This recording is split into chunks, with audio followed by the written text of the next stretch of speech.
ningún soldado está obligado a obedecer una orden contra la ley de Dios.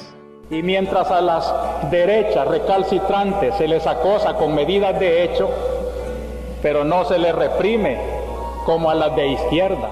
Si se cumpliera esta ley, cuánta felicidad retornara a muchos hogares, a muchos corazones. El quinto mandamiento, breve pero tremendo: no matarás. Hermanos, son de nuestro mismo pueblo. Matan a sus mismos hermanos campesinos. Y ante una orden de matar que dé un hombre, debe de prevalecer la ley de Dios que dice no matar. Ya es tiempo de que recuperen su conciencia y que obedezcan antes a su conciencia que a la orden del pecado. La Iglesia, defensora de los derechos de Dios, de la ley de Dios, de la dignidad humana de la persona, no puede quedarse callada ante tanta abominación. En nombre de Dios, pues, y en nombre de este sufrido pueblo, cuyos lamentos suben hasta el cielo cada día más tumultuosos, les suplico, les ruego, les ordeno en nombre de Dios, cese la represión.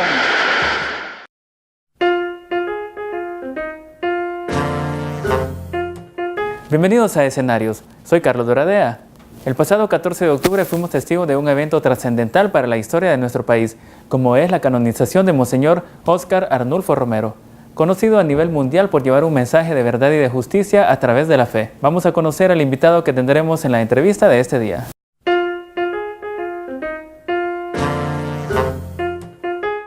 Hola, yo soy el doctor Salvador Eduardo Menéndez Leal, actualmente coordinador de la Maestría en Derechos Humanos y Educación para la Paz de la Facultad de Ciencias y Humanidades de la Universidad de El Salvador. Antes he tenido la suerte también de tener algunas funciones públicas como procurador para la defensa de los derechos humanos adjunto. He sido también secretario ejecutivo del Consejo Nacional de la Judicatura y he hecho parte también como magistrado del Tribunal de Ética Gubernamental. Hoy por hoy me desempeño como miembro de la Comisión Nacional de Búsqueda de Personas Desaparecidas en el contexto del conflicto armado interno.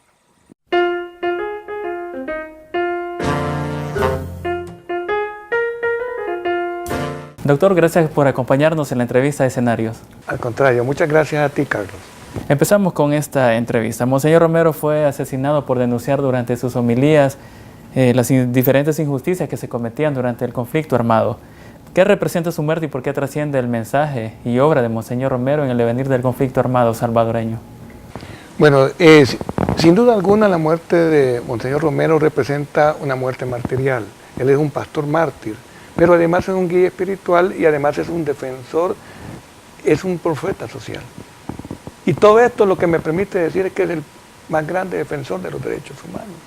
Por eso yo creo que representa un martirio, pero también la palabra iluminada de Monseñor es una palabra rica en esperanza. Años después entonces de su martirio, la vigencia de los valores y del mensaje de Monseñor es pleno. Doctor, usted como coordinador de la Maestría en Derechos Humanos de la Universidad de El Salvador, ¿qué significa el rol que Monseñor Romero desarrolló como defensor de los derechos humanos del pueblo salvadoreño? Bueno, yo creo que un elemento central en el pensamiento y en la acción de Monseñor es su espíritu de coherencia.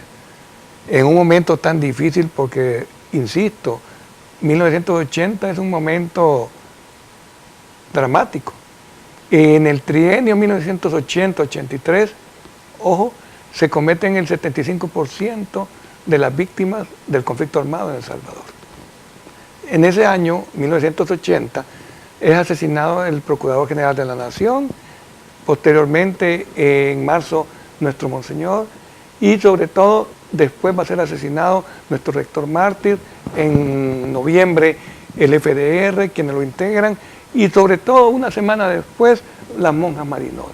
El año 80 es un año entonces clave y que revela cómo las fuerzas del mal entonces están sueltas. Por eso yo creo que es importante hacer una reconstrucción histórica y quizás material de las circunstancias y condiciones en que pronuncia su palabra y su mensaje Monseñor Romero. Doctor, Naciones Unidas reconoce el 24 de marzo, que es la fecha del asesinato de Monseñor Romero, como el Día Internacional del Derecho a la Verdad, en relación con violaciones graves de los derechos humanos y la dignidad de las víctimas. ¿Qué es el derecho a la verdad y por qué es importante para la dignidad de las víctimas? Bueno, quiero decirte en primer lugar que el derecho a la verdad es un derecho humano. Ha sido el resultado de un proceso gradual e inexorable de construcción. No ha aparecido de manera espontánea, de manera de repente, sino que se ha configurado como derecho poco a poco. Es interesante recordar que el derecho a la verdad tiene un doble efecto. El sentido primero que nada del derecho a la verdad es el de ser un instrumento didáctico. Es decir, nos enseña a no repetir aquellas experiencias negativas. Pero también el derecho fundamental a la verdad tiene un sentido más trascendente. Es un instrumento de liberación. La verdad, incluso desde la palabra, desde el Evangelio, libera. La verdad os hará libres. En ese sentido, sectores oscuros, sectores vinculados siempre a las estructuras de poder, intentan que no exista un ejercicio pleno del derecho a la verdad.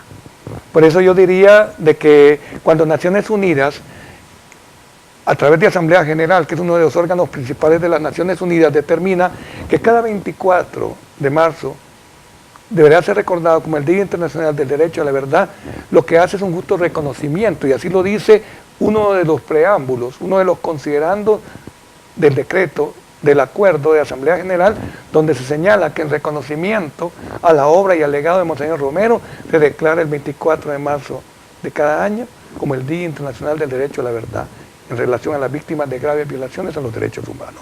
Por eso yo diría que es importante rescatar que con su espíritu de sencillez, con su espíritu de solidaridad, también tenemos que mencionar que en el legado de Monseñor está presente esa lucha inclaudicable por la verdad con sus efectos que mencionaba.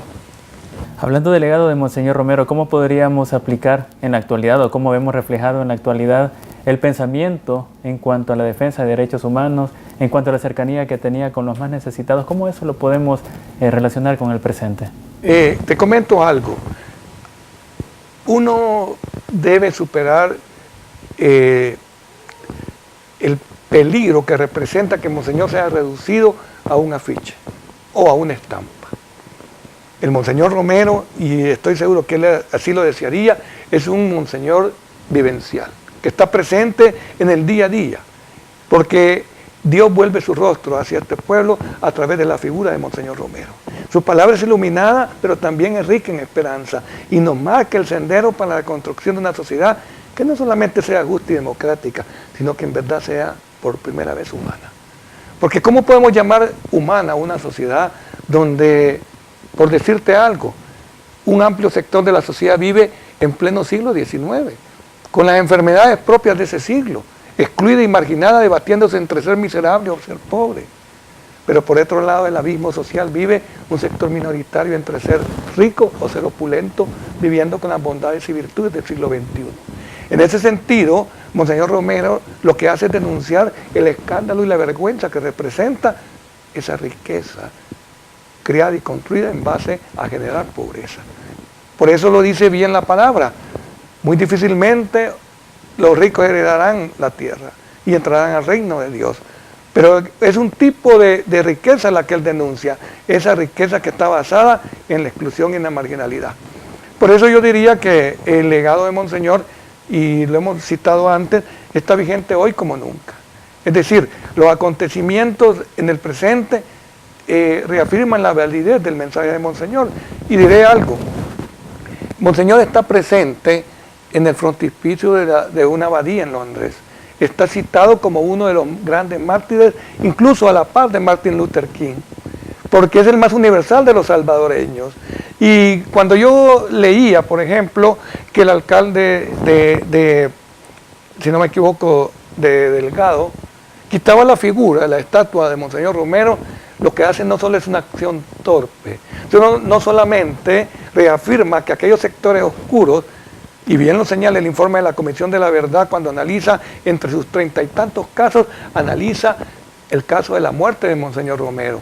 Y dice entonces que hay una línea investigativa que a lo mejor mencionamos o analizamos más adelante, pero ahí da pistas importantes para esclarecer responsables intelectuales y ejecutores materiales de la muerte de Monseñor.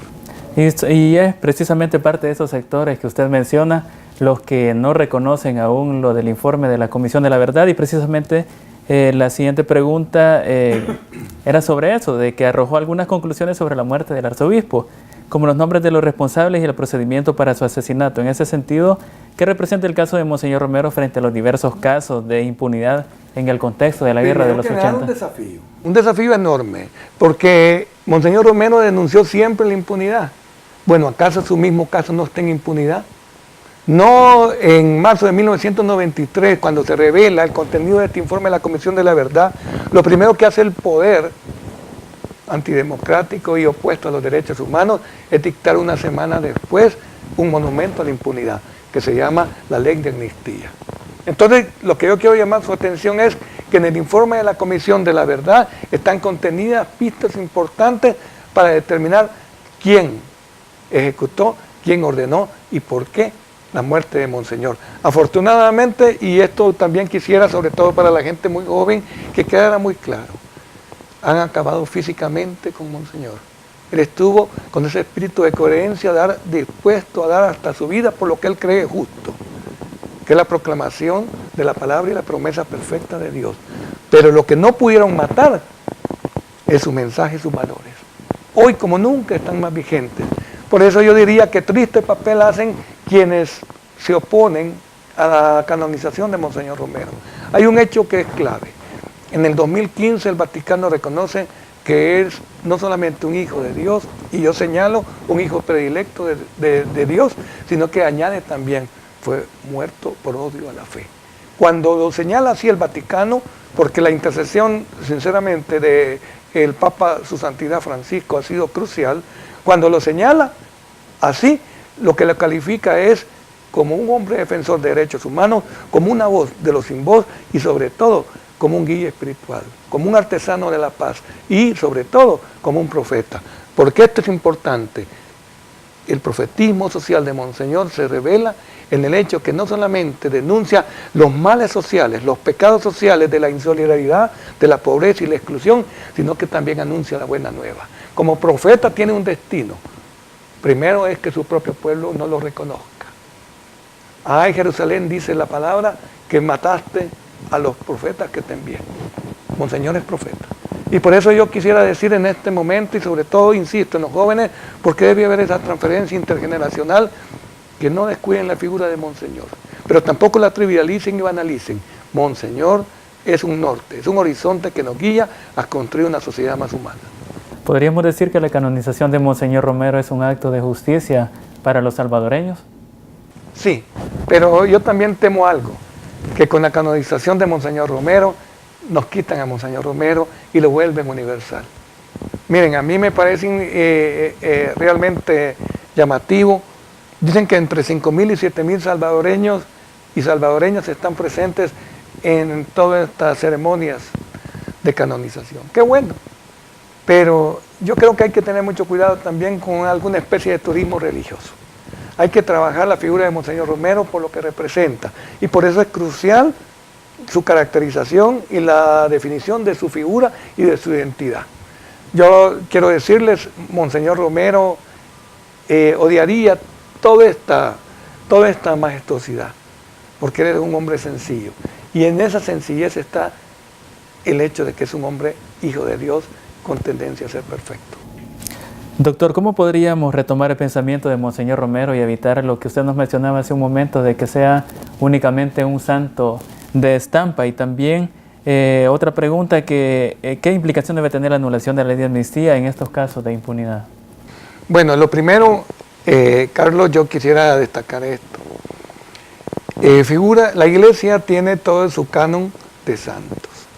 Bueno, recientemente Juan Pablo II, incluso el día domingo, a la hora de la ceremonia, otras figuras también serán llevadas a los altares. Pablo VI, que es maestro también de Monseñor Romero, a quien él externa mucha admiración y mucho respeto. no así Juan Pablo II. Por eso yo, incluso quiero decirlo, aprovechando, no olvido que la iglesia alemana, un sector importante de la iglesia alemana, se opuso a la canonización de Juan Pablo II, porque este a su vez se opuso, en gran medida obstaculizó la canonización de Monseñor Romero. Entonces yo, a tu primera pregunta, creo que debemos superar la figurita, debemos superar el afiche, y quizás aquel aspecto muy meramente formal del culto a Monseñor. Monseñor es vivencial, y Monseñor lo que quiere es una opción preferente por el pobre en sentido evangélico. Y la segunda parte de tu pregunta, que es muy importante también, Carlos, tiene que ver con ese monumento a la impunidad en El Salvador. En El Salvador hay monumento a la impunidad. El mayor Roberto de Aguizón está en Antiguo Cucatlán. Ese es un monumento a la impunidad. No solo hay monumento a los próceres, no solamente hay monumento a la madre, también hay a los perpetradores, a los victimarios. Y en ese sentido, cuando se dicta, fíjate, yo tuve la suerte de ser el perito para el caso de El Mozote.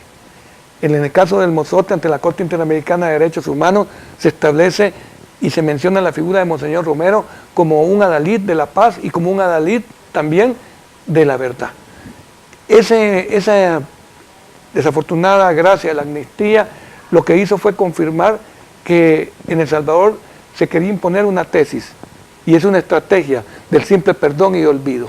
Pero también esa tiene una tesis alternativa, que es el de la verdad, la justicia, la reparación, ¿verdad? Y sobre todo garantías de no repetición. Y esto está enmarcado en el pensamiento de Monseñor Romero. Años después, 101 años después de su nacimiento, en 1917, casi 4 décadas después de su martirio, quiero decirte algo, la verdad se está imponiendo. Y el reconocimiento, Monseñor, es un gesto todavía insuficiente que confirma la validez de su mensaje, la validez de sus valores. Usted mencionaba sobre el pensamiento de Monseñor Romero, pero ¿cómo hacer para desde las universidades y las escuelas mantener el pensamiento de Monseñor Romero, darlo a conocer a las nuevas generaciones? Yo creería que ese es el gran desafío, el gran reto. Desafortunadamente la academia ha estado ausente. Ustedes saben que hay una crisis a nivel de la enseñanza superior universitaria, tanto de nuestra universidad pública, de nuestra alma mater, como también de centros de enseñanza de carácter privado. No hay rigor, no hay cientificidad, no hay una investigación. Entonces yo creo que el primer desafío sería que, por ejemplo, el Ministerio de Educación, en los contenidos programáticos del tercer ciclo o incluso de bachillerato, no está realzada la figura de Monseñor Romero. Es el momento, después de la reforma educativa, después de la revisión de los contenidos programáticos, que entremos a realzar la figura de Monseñor, a darle el sitial que amerita. ¿Por qué? Porque si no lo vamos a neutralizar y lo vamos a invisibilizar. Y así le vamos a hacer el juego a los que pretenden impulsar esa tesis del simple perdón y olvido. Quiero decir algo, perdón es posible y está presente en el pensamiento de Monseñor, pero el perdón se le otorga a quien lo pide, a quien se arrepiente y a quien tiene el propósito de enmendarse. El perdón es abstracto, ni sana ni debe ser otorgado.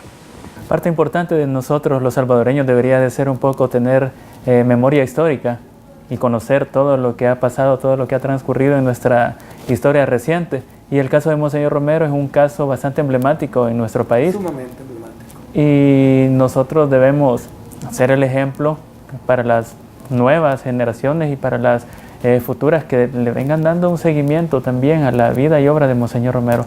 Fíjate que eso me permite recordar algo, y no lo había mencionado, es el hecho de que la memoria también, la memoria histórica, algunos le llaman la memoria colectiva, la memoria en todo caso también es expresión de un derecho humano. Tenemos que recordar, porque cuando no lo hacemos, le hacemos el juego a quienes pretenden la impunidad. Por eso yo creo que es importante no solo la plaza pública, no solamente el día conmemorativo, no solamente, como he dicho, el afiche o la estampa, sino que volvamos lo vivencial. Yo creo y quiero llamar la atención en este punto. A los salvadoreños, y sobre todo si se confirma la visita de su Santidad Francisco el próximo año, a los salvadoreños se nos está dando una coyuntura particular y es de excepción. Es un momento que marca un punto de inflexión o un parteaguas en el que o cambiamos la vida social en El Salvador o terminamos desfigurándonos como sociedad. Y yo creo que la canonización de Monseñor o incluso la visita papal, si se concreta, van a ser momentos, como he dicho, de parteaguas, que marcan un antes y un después, ¿verdad? Y yo diría entonces que tenemos que mostrarnos a la ética contenida en el pensamiento y en el legado de Monseñor.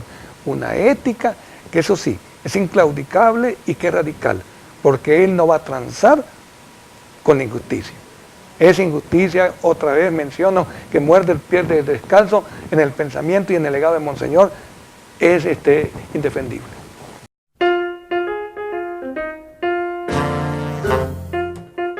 Doctor, muchas gracias por su tiempo y por habernos acompañado en la entrevista Escenarios.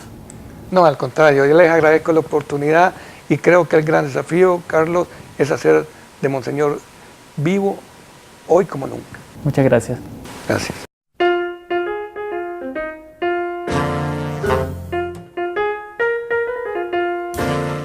Hemos conversado sobre diversos temas, todos muy sustantivos y complejos, alrededor de la figura de nuestro profeta social.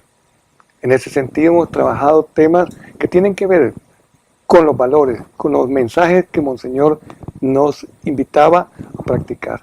En ese sentido, aspectos tales como la desaparición forzada, la lucha contra la injusticia, contra la pobreza, contra la represión, todos esos son aspectos que han sido tratados.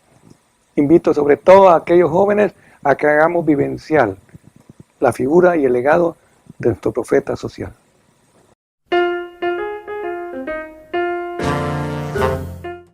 El legado de Monseñor Romero es un ejemplo de vida y es deber de nosotros mantenerlo vigente.